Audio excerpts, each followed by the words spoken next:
السلام عليكم. لا تنسوا الاعجاب بالفيديو والاشتراك في القناة تشجيعا لنا لنستمر بنشر المزيد ان شاء الله. السلام عليكم ورحمة الله وبركاته. اللهم صل وسلم وبارك على سيدنا محمد وعلى آله وأصحابه أجمعين. ازيكم يا حبايبي، عاملين ايه؟ النهارده احنا هنتكلم عن رؤية السباحة في المنام، بس قبل ما اتكلم عنها يا ريت ما تنسوناش باللايك والشير وفعلوا الجرس، واللي ما اشتركش في القناة يا جماعة يا ريت يشرفني ويشترك في القناة يا جماعة، وده دعم منكم ليا، ماشي؟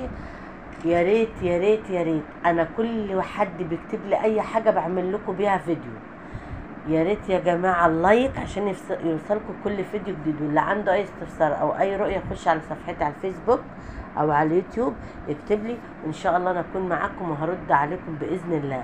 وكل سنه وانتم طيبين بمناسبه عيد الاضحى المبارك، وعاد الله عليكم وعلى الامه الاسلاميه بخير. ويا رب كلنا نصلي كده العشرة بتوع ذو الحجة، وندعي كده لولادنا اللي في الثانوية العامة ربنا ينجحهم يا رب، ينجحهم ويفرح قلوبكم بيهم يا رب العالمين، يا رب ما يدخل غم ولا هم على حد ابدا يا رب العالمين. ماشي يا جماعة. رؤية السباحة، في ناس كتير بتقول لي بشوف ان انا بسبح في البحر او بتعوم في البحر او يعني ان هي شايفه نفسها في البحر على طول. بص يا جماعه، اللي بيشوف نفسه ان هو بيسبح في البحر وبيعوم والميه حلوه وكويسه ان شاء الله ده بيبقى في دقيقه وربنا هيفك كربه وضيقته او مشاكل وهتعدي. طيب اللي بيشوف ان هو بيسبح، لو ست بتشوف انها بتسبح في الميه والميه نضيفه ده رزق هتعومي فيه وخير جايلك كتير. طب لو انت بتعومي والميه شايفاها معكره او وسخه انت في مشاكل وضيقه. ولو شفتي نفسك ان انت بتعومي وطلعتي بره البحر ان شاء الله ربنا ينجيكي من المشكله دي باذن الله. تمام. طيب لو شفتي نفسك ان انت عماله يعني مش عارفه تعومي ولا بتغرقي ومش عارفه تطلعي، او بتعومي وبتغرقي كده مش عارفه تقب، دي مشكله يعني مشكله ومش وتايهه في حلها. تمام. او ضيقه ماديه ومش عارفه يعني بتفكري انها تتحل ازاي وهتقدر ازاي، بس كله بامر الله. تمام يا جماعه.